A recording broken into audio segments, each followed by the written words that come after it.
आज से unsolved series शुरू करते हैं।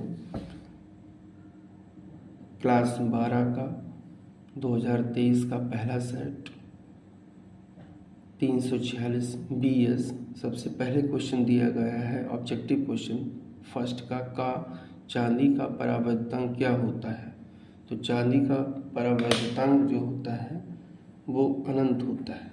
चांदी का परावर्तनांक अनंत होता है। जितनी भी धातुएं होती हैं सभी का परावर्तनांक अनंत होता है।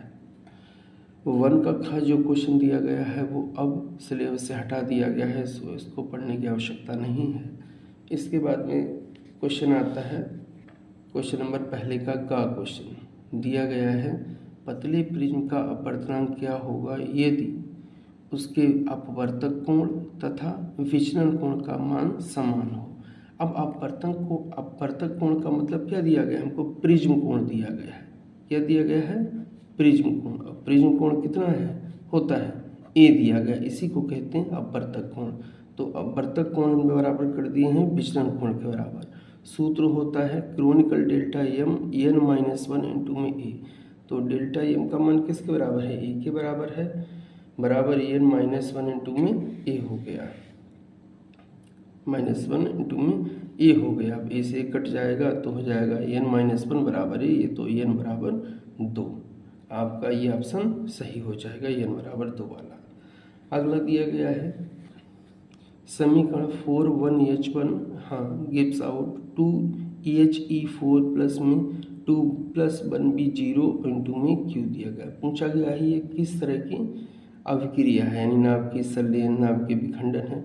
तो नाभिकीय संलयन अपक्रिया है। नाभिकीय संलयन अपक्रिया उस अपक्रिया को कहते हैं जिसमें 2 या 2 से अधिक हल्के नाभिक संयोग करके कोई बड़ा नाभिक बनाते हैं। तो देखिए हाइड्रोजन का नाभिक है, हीलियम क्या है, बड़ा नाभिक है और ऊर्जा उत्पन्न होती है। तो ऐसी अपक्रिया हम क्या कहते हैं? नाभिकीय संलयन अपक्रिया कहते हैं।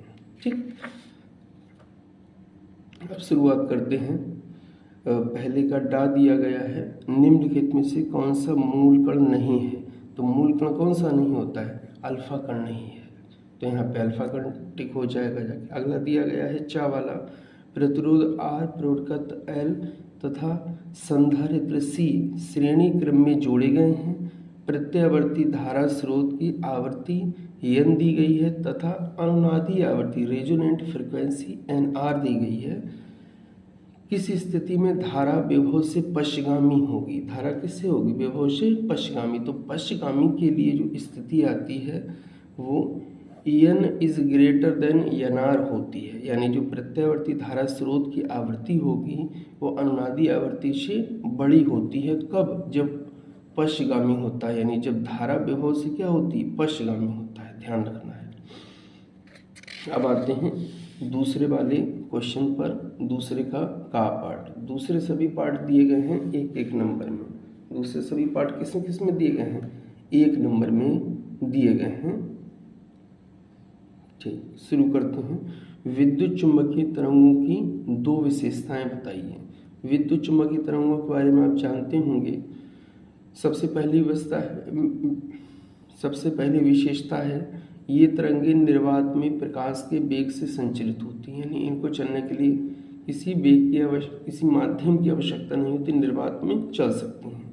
ये तरंगे प्रकीर्णन को प्रदर्शित करती हैं। प्रकीर्णन यानी प्रकाश के कणों से टकरा सकती हैं और उनको प्रकीर्णित कर सकती हैं। अगला दिया ये तरंगे त्वरित आवेश के कारण उत्पन्न होती है, यानी जब कोई आवेश गति करता है तब ये तरंगे उत्पन्न होती हैं जाकर।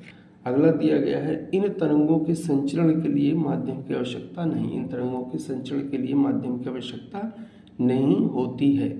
चाहे तो एक पॉइंट इसमें और बढ़ा सकते हैं कि ये तरंगे प्रकाश के वेग 3 × 10⁸ मीटर पर सेकंड चाल से चलती हैं जाकर। ठीक, यहाँ तक ये कंप्लीट होता है। अब आते हैं क्वेश्चन नंबर 2 के ख में दिया गया है देहली तरंगदैर्घ्य किसे कहते हैं? थ्रीशोल्ड वेवलेंथ किसे कहते हैं? तो देखिए धातु के पृष्ठ पर आपतित प्रकाश की वह अधिकतम, यही याद रखना है, अधिकतम या उच्चतम तरंगदैर्घ्य। जबकि अगर आ जाता देहली आवृत्ति तो यहीं पे हो जाता न्यूनतम या फिर न्यूनतम आवृत्ति हो जाता है। अगर देहली आवृत्ति आया होता तब, तो ये आया है देहली तरंग दैर्ध्य। तो धातु के पृष्ठ पर आपतित प्रकाश की वह अधिकतम या उच्चतम तरंग दैर्ध्य जो किसी धातु के पृष्ठ से प्रकाश इलेक्ट्रॉनों का उत्सर्जन करा सके, उस धातु की देहली तरंग दैर्ध्य कहलाती है। इसे लैम्डा 0 से प्रदर्शित करते हैं। लैम्डा 0 बराबर होता है सी अपान में न्यू जीरो क्या होती है? देहली आवृत्ति। ठीक, ध्यान रखें, मोस्ट इम्पॉर्टेंट परिभाषा है, बहुत आसान शब्दों में दी गई है, तो इसे अच्छी तरह से सब लोग पढ़ लेंगे जाकर। आते हैं क्वेश्चन नंबर 2 का। दिया गया है n बराबर 3/2 अपवर्तनांक वाले कांच के उत्तल लेंस को n बराबर 3/2 अपवर्तनांक वाले द्रव में डुबोने पर फोकस दूरी और प्रकृति पर क्या प्रभाव पड़ेगा जाके। तो इसमें 3 कंडीशन होती हैं। अगर अपवर्तनांक कम है तब फोकस दूरी बढ़ेगी, प्रकृति नहीं बदलेगी। जिस द्रव में डुबाया जा रहा है उसका अपवर्तनांक कम है। अगर दोनों के अपवर्तनांक बराबर हैं, अर्थात लेंस का भी अपवर्तनांक बराबर है तथा जिस द्रव में लेंस को डुबो रहे हैं उसका भी अपवर्तनांक उसके बराबर है, तो इस स्थिति में जो लेंस होता है वो एक समतल प्लेट की तरह व्यवहार करता है। ये समतल पारदर्शी प्लेट की तरह व्यवहार करता है। और समतल प्लेट के बारे में आप जानते होंगे, फोकस दूरी और वक्रता त्रिज्या क्या होती है? अनंत होती है समतल लेंस की या समतल प्लेट की। और लेंस जो होता है वो अदृश्य हो जाता है। लेंस क्या होता है? अदृश्य हो जाता है। तो इसका याद रखना है, मोस्ट इम्पॉर्टेंट है। अगर बड़ा होता है तब प्रकृति बदल जाती है। ठीक, चलिए क्वेश्चन नंबर 2 घा दिया गया है। ये आउट ऑफ सिलेबस है, यानी इस बार के सिलेबस में नहीं है। 2 डा दिया गया है 7n14 नाभिक में कूलाम में आवेश की गणना कीजिए। अब देखिए 7n14 बात उसने किसकी है? नाभिक। तो नाभिक में क्या होते हैं? केवल प्रोटॉन होते हैं और न्यूट्रॉन होते हैं। अब जितना परमाणु क्रमांक है उतने ही क्या होंगे? प्रोटॉन होंगे। और 14 से 7 को माइनस कर देंगे, जो संख्या बचेगी वो न्यूट्रॉन के बराबर होगी। अब न्यूट्रॉन उदासीन होते हैं, न्यूट्रॉन पर कोई आवेश होगा नहीं, तो आवेश किस पर होगा? प्रोटॉन पर आवेश होगा। तो 7n14 नाभिक में आवेश, नाभिक एक प्रोटॉन पर आवेश होता है प्लस का E और 7 इलेक्ट्रॉन है, 7 परमाणु क्रमांक, तो कितना हो जाएगा? +7E, क्योंकि 7 प्रोटॉन है। तो +7E का मान होता है 1.6 × 10⁻⁻19। गुणा कर लीजिए तो आ जाएगा प्लस का 11.2 × 10⁻⁻19 कूलाम चार्ज। मोस्ट इम्पॉर्टेंट है, ध्यान रखें।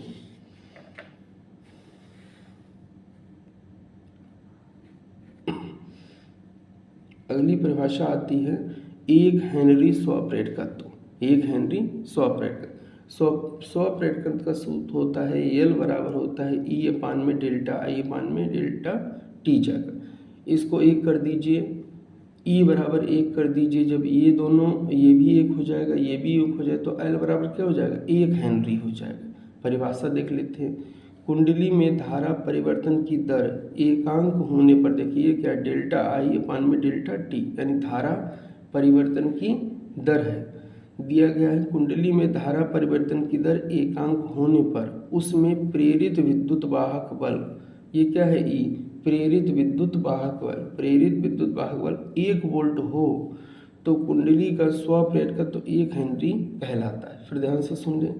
यदि कुंडली में धारा परिवर्तन की दर एकांक हो तथा प्रेरित विद्युत वाहक बल 1 वोल्ट हो तो कुंडली का स्वप्रेरकत्व 1 हेनरी कहलाता है या होता है। मोस्ट इम्पॉर्टेंट परिभाषा है और तैयार कर लें अच्छी तरह से, बोर्ड परीक्षा के लिए मोस्ट इम्पॉर्टेंट है। अगला तीसरे नंबर पर पहुंचते हैं। 3 का जो 3 दिया गया है, ये सभी क्वेश्चन कितने नंबर के हैं? 2 नंबर के हैं। 3 के सभी पार्ट कितने? 2 नंबर। ध्यान से सुनेंगे। 45 इलेक्ट्रॉन वोल्ट ऊर्जा का एक इलेक्ट्रॉन 9 × 10⁻⁻5 वेबर प्रति मीटर स्क्वायर तीव्रता के चुंबकीय क्षेत्र में वृत्ताकार मार्ग में चक्कर लगा रहा है। वृत्ताकार मार्ग की त्रिज्या ज्ञात कीजिए। अब सबसे पहले आते हैं, दिया क्या है 45 इलेक्ट्रॉन वोल्ट। तो नोट कर लेते हैं E बराबर 45 इलेक्ट्रॉन वोल्ट। इलेक्ट्रॉन वोल्ट ऊर्जा का मात्रक होता है, तो ऊर्जा। अब 1 इलेक्ट्रॉन वोल्ट में होता है 1.6 × 10⁻⁻19 जूल। तो उसको जूल में बदल लेते हैं, यानी इतने से गुणा कर लेते हैं।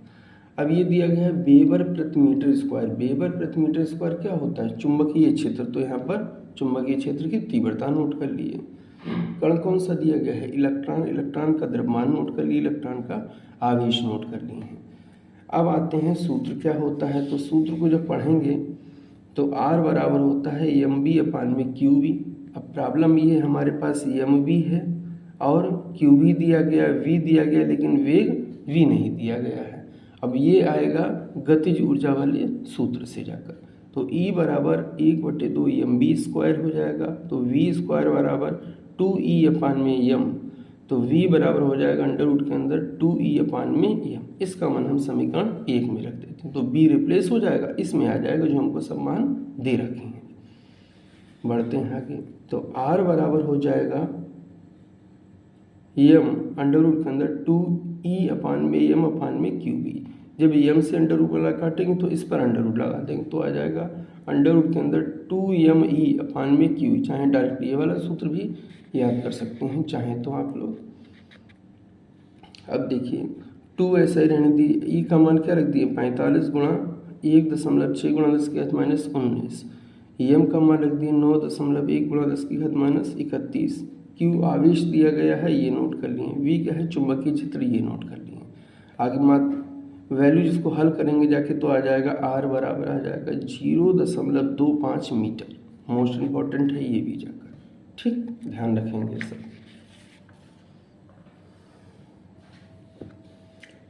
इसी सेट का क्वेश्चन नंबर 3 का खा वाला जो पार्ट है इसको देखते हैं। दिया गया है m द्रव्यमान तथा q आवेश का एक कण एक समान विद्युत क्षेत्र E में विरामावस्था से, विरामावस्था का मतलब क्या है? शुरुआत वाला प्रारंभिक वेग उसका क्या होगा? 0 होगा, से चलकर d दूरी तय करता है। दूरी कितनी तय करता है? d दूरी तय। अब d दूरी तय करने के बाद में कुछ ना कुछ उसका वेग हो जाएगा, तो वही पूछा गया है। सिद्ध कीजिए कण द्वारा अर्जित वेग क्या होगा जाके। अब देखिए प्रारंभिक वेग दिया है, अंतिम वेग पूछा गया है और दूरी d दी गई है। अब ऐसा समीकरण लगाते हैं जिसमें ये तीनों टर्म आते ही आते हैं गति के ऐसे समीकरण में। तो गति का तीसरा समीकरण लगाते हैं, क्योंकि तीसरे समीकरण में तीनों चीज़ें आती हैं। तो v² बराबर u² प्लस में 2as होता है। v² का मान निकालना है, ऐसे रहने दीजिए, u² के रहने दीजिए 2a हो गया है, और s की जगह क्या लगा देंगे? d रख देंगे जाकर। अब u बराबर 0 रखते हैं, क्योंकि शुरुआत में क्या था? विरामावस्था में। तो हो जाएगा v² बराबर 2ad। तो v बराबर हो जाएगा अंडर रूट के अंदर 2ad हो जाएगा जाकर।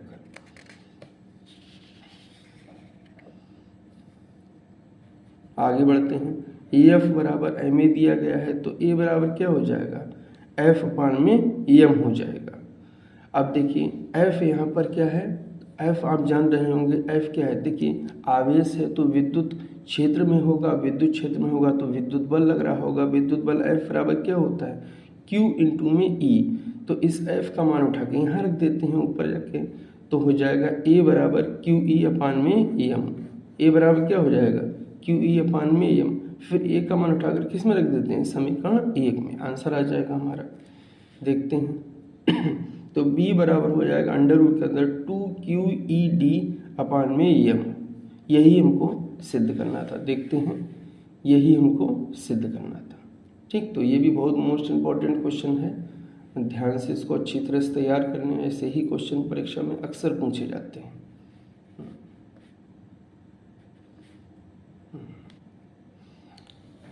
अब आते हैं क्वेश्चन नंबर 3 के गा वाले पार्ट में। दिया गया है एक दूरदर्शी की आवर्धन क्षमता 9 है। तो आवर्धन क्षमता किससे लिखते हैं? m से। जब इसे समांतर किरणों के लिए समायोजित किया जाता है तो नेत्रिका तथा अभिदर्शक के बीच की दूरी कितनी दी गई है? 20 सेंटीमीटर। 20 सेंटीमीटर, ठीक। दोनों लेंसों की फोकस दूरियां ज्ञात करनी है, यानी अभिनेत्र की लेंस की फोकस दूरी ज्ञात करनी है और अभिदर्शक लेंस की फोकस दूरी ज्ञात करनी है। नोट कर लिए हैं। दूरदर्शी की आवर्धन क्षमता का सूत्र यम बराबर होता है FO अपान में FE। क्या होता है? FO अपान में FE। अब यम का मान रख देते हैं क्योंकि हमको दे रखा है ऊपर FO अपान में FE, तो FE भाग में इधर गुणा में चला जाएगा तो FO बराबर हो जाएगा 9FE। समीकरण नंबर 1 डाल दिए। अब नेत्रिका एवं अभिदर्शक के बीच की जो दूरी दी गई वो कितनी होती है? 20 सेंटीमीटर। और ये दूरी ही किसके बराबर होती है? फोकस दूरी के बराबर होती है। अभिनेत्र लेंस और अभिदर्शक लेंस के बीच की ही दूरी किसके बराबर होती है? दोनों की फोकस दूरी के योग के बराबर होती है। तो ये मोस्ट इंपॉर्टेंट है, याद रखें। दिया क्या है गया है? 20। अब हम समीकरण 1 से FO का मान उठाकर यहाँ पर लगा देते हैं। जब यहाँ पर मान लगाएंगे जाके तो हो जाएगा FE, तो FE रहेगा। FO की जगह क्या हो जाएगा? 9FE, तो 9FE हो जाएगा, बराबर में हो जाएगा 20। 9 1 मिलके 10 FE बराबर में हो जाएगा 20, तो FE बराबर कितना हो जाएगा? 2 सेंटीमीटर। अब FO का मान निकाल लीजिए, तो FO बराबर कितना है? 9FE, और FE का मान आया 2, तो FO कितना हो जाएगा? 18 सेंटीमीटर जाके। यानी अभिनेत्र लेंस की फोकस दूरी अभिनेत्र का या नेत्रिका लेंस की फोकस दूरी कितनी? 2 सेंटीमीटर। अभिदर्शी की फोकस दूरी कितनी हो जाएगी? 18 सेंटीमीटर हो जाएगा। ये भी सवाल मोस्ट इम्पोर्टेंट है, एक बार स्क्रॉल कर देते हैं फिर देख लीजिएगा ध्यान से। मोस्ट इम्पोर्टेंट सवाल है, ऐसे ही सवाल बोर्ड परीक्षा में पूछे भी जाते हैं।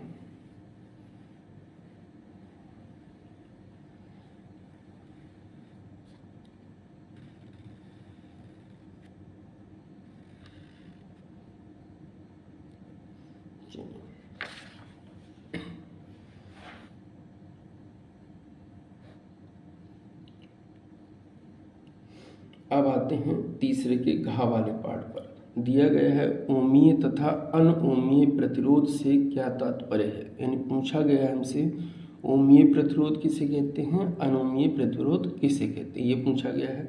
आगे दिया गया है अनओमीय परिपथ के लिए वोल्टता तथा धारा के बीच ग्राफ खींचकर गत्यात्मक प्रतिरोध को परिभाषित कीजिए।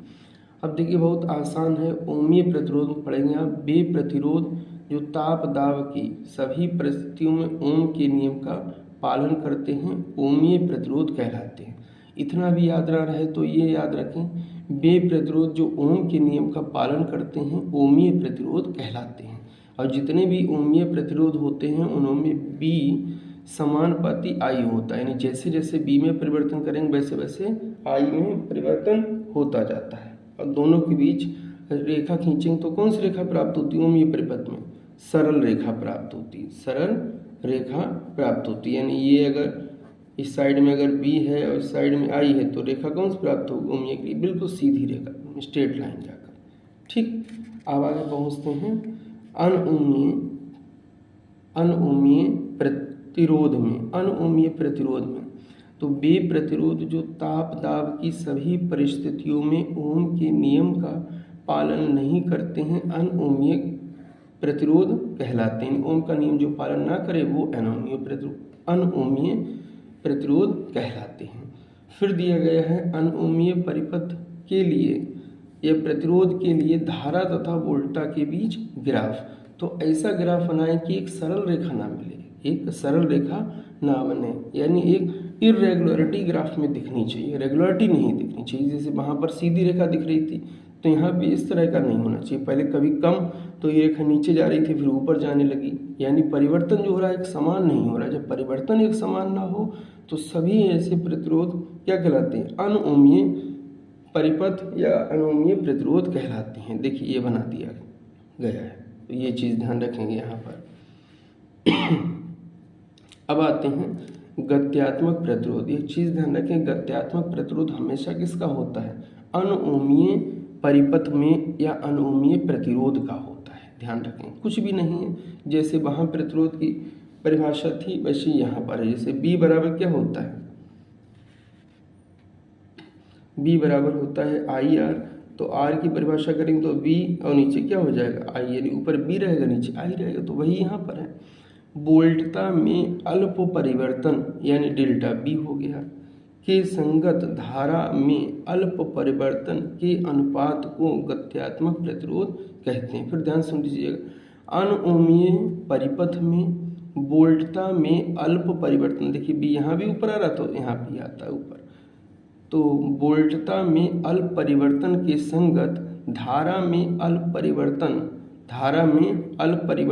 के अनुपात को गत्यात्मक प्रतिरोध कहते हैं। तो R बराबर हो गत्यात्मक प्रतिरोध R बराबर हो जाएगा डेल्टा बी अपान में डेल्टा आई। मात्रक वही रहेगा जो वो वहाँ होता था, तो मात्रक क्या रहेगा, ओम रहेगा।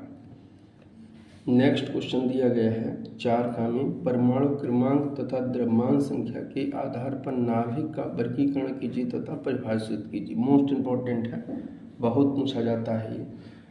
तो परमाणु क्रमांक को ध्यान रखना है और किसको ध्यान रखना है, द्रव्यमान संख्या के आधार पर नाभिक का वर्गीकरण करना, ये भी ध्यान रखें। तो विभिन्न नाविकों का परमाणु क्रमांक तथा द्रव्यमान संख्या के आधार पर वर्गीकरण किया गया है, जो कि निम्न प्रकार है। नंबर 1 आता है समस्थानिक या समप्रोटानिक। अब देखिए समस्थानिक या समप्रोटानिक, समप्रोटानिक का मतलब जिसमें प्रोटॉनों की संख्या समान हो, और समस्थानिक का मतलब जिसका स्थान समान हो। जब स्थान समान होगा तो एक ही तत्व होगा, और समप्रोटानिक क्योंकि प्रोटॉनों की संख्या किसके बराबर होती है, द्रव्यमान क्रमांक के बराबर, यानी परमाणु क्रमांक के बराबर होती है। जब परमाणु क्रमांक के बराबर होगी जाके तो परमाणु क्रमांक एक तत्व का एक ही होता है, एक परमाणु क्रमांक एक तत्व का एक ही होता है, यानी जो भी परमाणु होंगे वो एक ही तत्व के होंगे, ये चीज़ ध्यान रखना। समस्थानिक यानी स्थान समान हो, समप्रोटानिक यानी प्रोटॉनों की संख्या समान हो। देखें एक ही तत्व के वे परमाणु जिनके नाविकों में प्रोटॉनों की संख्या समान होती है, प्रोटॉनों की संख्या समान हो गई, लेकिन न्यूट्रॉनों की संख्या भिन्न भिन्न होने के कारण द्रव्यमान संख्या भिन्न भिन्न होती है। फिर ध्यान से सुन लें, एक ही तत्व के वे परमाणु जिनमें प्रोटॉनों की संख्या तो समान होती है, लेकिन न्यूट्रॉनों की संख्या भिन्न भिन्न होने के कारण द्रव्यमान संख्या भी भिन्न भिन्न होती है, समस्थानिक कहलाते हैं। ये ध्यान रखिएगा, यहाँ से ऑब्जेक्टिव क्वेश्चन भी बनता है कि समस्थानिकों में क्या असमान होता है, क्या भिन्न भिन्न होता है। तो न्यूट्रॉनों की संख्या और द्रव्यमान संख्या दोनों भिन्न भिन्न होती है। समान क्या होता है, प्रोटॉनों की संख्या समान होती है। किसकी संख्या समान होती है, प्रोटॉनों की संख्या समान होती है। अब आवर्त सारणी में इनका स्थान समान होता है, तभी इनका नाम समस्थानिक रखा गया, इसीलिए इन्हें हम समस्थानिक कहते हैं जाकर। ठीक, एक ही तत्व के परमाणु होते हैं। समस्थानिक की परिभाषा में ध्यान दें सब लोग। जैसे हाइड्रोजन के 3 समस्थानिक है, 1H1, 1H2, 1H3। अब देखें सभी परमाणु क्रमांक समान है, परमाणु क्रमांक यानी प्रोटॉनों की संख्या समान है, लेकिन द्रव्यमान संख्या अलग अलग दी गई, इसीलिए समस्थानिक है। ऐसे ऑक्सीजन के 8O16 होता है, 8O17 होता है, 8O18 होता है। देखें परमाणु क्रमांक समान है, सभी का कितना है, 8 है। परमाणु क्रमांक का मतलब क्या है, प्रोटॉनों की संख्या समान है, लेकिन ऊपर द्रव्यमान संख्या देखिए यहाँ 16, 17, यहाँ 18 भिन्न भिन्न, तो ये समस्थानिक हो गए हैं। अब आते हैं क्लोरीन पर। क्लोरीन में भी देखिए क्लोरीन के 2 समस्थानिक है, 17Cl35 और 17Cl37 जाकर। अब देखिए परमाणु क्रमांक क्या है, 17 17 दिए गए समान है, यानी प्रोटॉनों की संख्या समान है, लेकिन द्रव्यमान संख्या आप देख रहे हो यहाँ 35 है, यहाँ 37 है। ठीक, ये ध्यान रखेंगे। अगला आता है समभारिक। देखिए समभारिक यानी परमाणु भार समान हो, जिसका परमाणु भार समान होगा तो न्यूट्रॉन और प्रोटॉन की संख्या का योग समान हो, क्योंकि उसी को क्या कहते हैं, परमाणु भार कहते हैं। भाई सूत्र पढ़े होंगे, ए बराबर होता है n प्लस में p। ए होता है द्रव्यमान संख्या, n क्या होता है न्यूट्रॉन, p होता है प्रोटॉन। इन न्यूट्रॉन और प्रोटॉन की संख्या का योग बराबर हो। अब देखें, अच्छा एक और थोड़ी देर चीज यहाँ ध्यान रखेंगे, परमाणु क्रमांक की तो बात नहीं की गई। अब समभारिक, जब भार समान होंगे तो अलग अलग तत्व होंगे जाके, होंगे नहीं होंगे, तो यही देखें भिन्न भिन्न तत्वों के वे भिन्न भिन्न तत्वों के वे परमाणु, भिन्न भिन्न तत्वों के, हाँ, भिन्न भिन्न तत्वों के वे परमाणु जिनके परमाणु क्रमांक या प्रोटॉनों की संख्या तो भिन्न होती है, यानी परमाणु क्रमांक भिन्न है, परमाणु क्रमांक भिन्न होगा तो जान ही रहे हैं कि प्रोटॉनों संख्या भिन्न भिन्न ही होगी, लेकिन उनकी द्रव्यमान संख्या या न्यूक्लियन का मतलब क्या, न्यूक्लियन का मतलब होता है न्यूट्रॉन प्लस प्रोटॉन। क्या मतलब होता है, न्यूट्रॉन प्लस में प्रोटॉन। ये 1 नंबर में भी याद रखें। द्रव्यमान संख्या या न्यूक्लियनों की संख्या यानी न्यूट्रॉन प्लस प्रोटॉन की संख्या का योग समान होता है, समभारिक कहलाते हैं। या ये लग सकते थे कि भिन्न भिन्न तत्वों के वे परमाणु जिनके परमाणु भार समान होते हैं लेकिन परमाणु क्रमांक भिन्न भिन्न होते हैं, समभारिक कहलाते हैं। ये भी हो जाता, जैसे 1H3 और 2He3। देखिए एक परमाणु क्रमांक है, यहाँ परमाणु क्रमांक 2 है, तो दोनों भिन्न भिन्न यानी प्रोटॉन संख्या भिन्न है, लेकिन द्रव्यमान संख्या यहाँ भी 3 है, यहाँ भी 3 है, यानी द्रव्यमान संख्या समान है। 6C14 है, यहाँ 7N14 है। जाके देखेंगे 6 क्या है, प्रोटॉनों संख्या यानी परमाणु क्रमांक भिन्न है, 7 ये भी अलग, 6-7 अलग ऊपर, लेकिन द्रव्यमान संख्या यहाँ 14, यहाँ 14 है। मोस्ट इंपॉर्टेंट है, ये याद रखें। इस चैप्टर से पूछा ही पूछा जाना, यही क्वेश्चन बनता है इस चैप्टर से।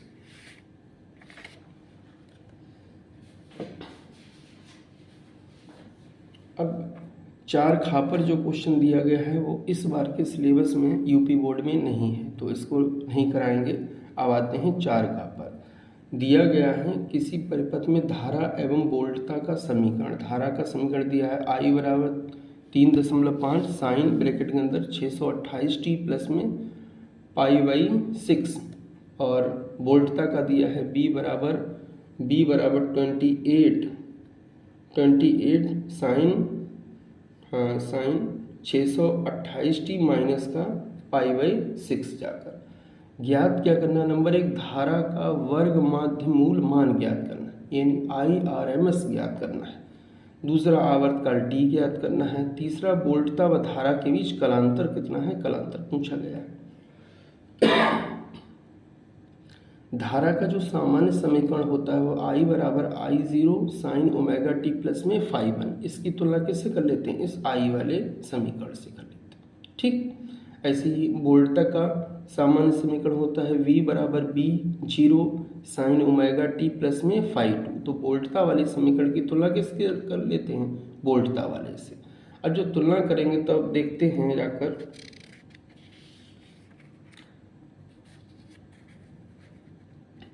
तो देखेंगे I0 का मान कितना है 3.5। I0 का मान कितना है उसको भी देखते रहिए, 3.5, तो यहाँ 3.5 एम्पियर लिख ली।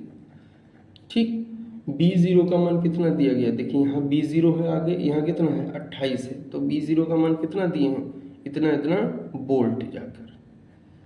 ओमेगा दिया गया है 628, देखिए अंदर ओमेगा है, यहाँ देखिए 628 दोनों जगह, यहाँ भी 628 यहाँ भी ओमेगा, तो ओमेगा का मान 628 दिया है। φ1 ये धारा में है, φ1 कितना दिया π/6 है। ऐसे ही φ2 देख लेते हैं, φ2 कितना दिया है माइनस का π/6 दे दिया है। ठीक, सभी डाटा नोट कर लेते हैं, आगे पहुंचते हैं।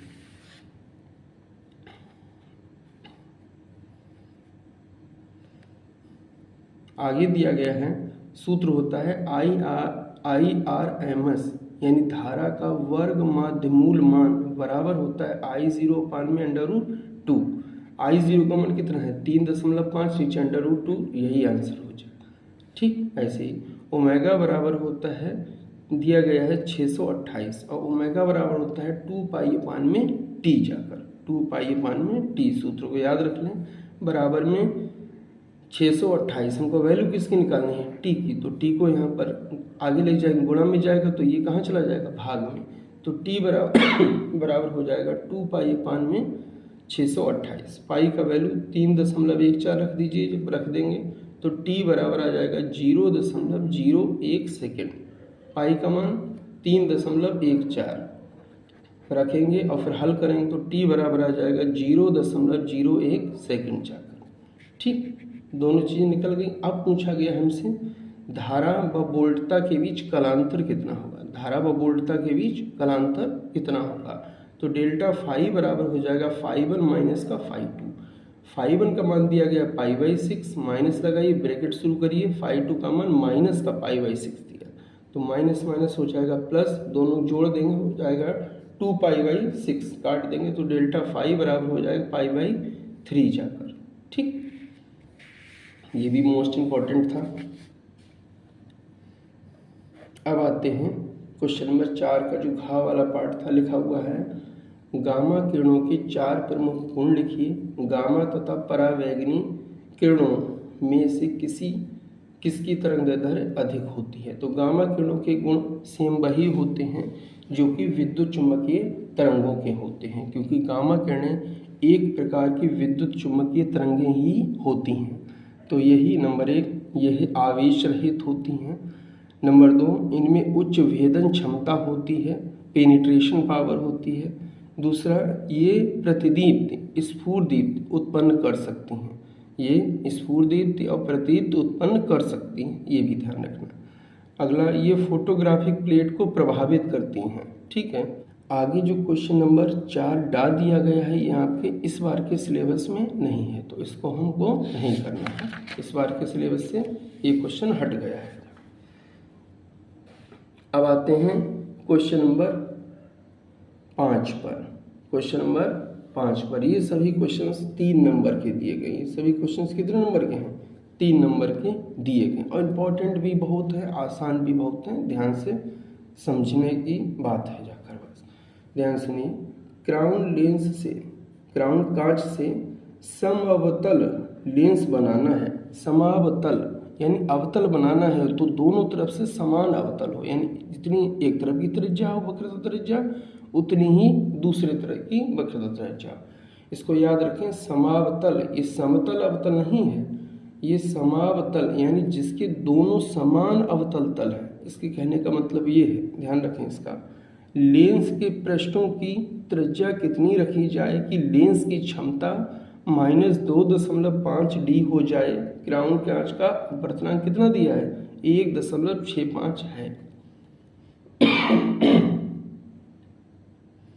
अब देखिए दिया गया, अब देखिए समावतल लेंस बराबर क्या है? द्वि अवतल लेंस, यानी द्वि पृष्ठ हैं इसके, अवतल वाले वो भी।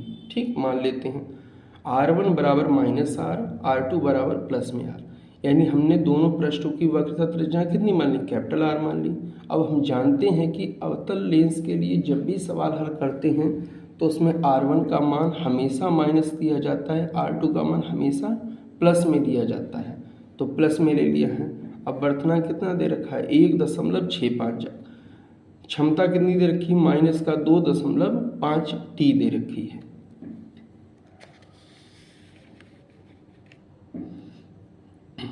P बराबर क्या होता है? P बराबर आप पढ़े होंगे 100/F जाकर, तो यहाँ से F का मान नहीं, तो F बराबर क्या हो जाएगा? 100/P जाकर, 100 ऐसा ही रहेगा। P का मान कितना है? 2.5, माइनस का 2.5, दशमलव से हटाइए, ऊपर 0 बढ़ जाएगा, काटेंगे तो आ जाएगा -40 सेंटीमीटर। ठीक, अब फोकस दूरी निकालते हैं लेंस मेकर फार्मूला से। 1/F बराबर n-1, 1/R1 माइनस का 1/R2। 1/F का मान कितना है? -40 सेंटीमीटर, -40। अब अपवर्तनांक दिया गया है 1.65, -1 हो गया है। R1 का मान है माइनस का R, तो माइनस का R डिवाइड में कर दिए, R2 का मान R कर दिए। ये -1/40 रहेगा, बराबर में 0.65 रहेगा, गुणा में। देखिए जब हर समान होते हैं तो अंश जुड़ जाते हैं, तो अंश कितना है? -1, यानी कितना हो जाएगा? -2, नीचे हो जाएगा R, माइनस से माइनस कट जाएगा, तो अब R यहाँ पर भाग में है, यहाँ लाएंगे तो किस में पहुँच जाएगा? गुणा में जाकर, और 40 यहाँ भाग में दिख रहा है, यहाँ किस में आएगा? गुणा में, तो हो जाएगा R बराबर 0.65, ये वाला, फिर 2 यहाँ वाला, फिर 40, ये भाग में था, इधर आके किस में पहुँच गया? गुणा में 40 आके जब गुणा कर देंगे तो आ जाएगा 52 सेंटीमीटर। अब R1 बराबर क्या माने थे? माइनस का R, तो माइनस का 52 सेंटीमीटर, R2 क्या था? प्लस का 52 सेंटीमीटर। इसी में आते हैं 5 के खा क्वेश्चन पर। ये आउट ऑफ सिलेबस यानी इस बार के सिलेबस में ये नहीं है, इसको नहीं पढ़ना है। ठीक, अब इसका सेकंड पार्ट बहुत जल्द ही आएगा। बाकी इसके साथ में मैथ का भी अनसॉल्व पेपर उपलब्ध रहेगा, उसकी भी सीरीज शुरू करेंगे जाकर। तो सभी लोग ध्यान से तैयारी करते रहें और बोर्ड परीक्षा में अच्छे नंबर पाएँ। धन्यवाद।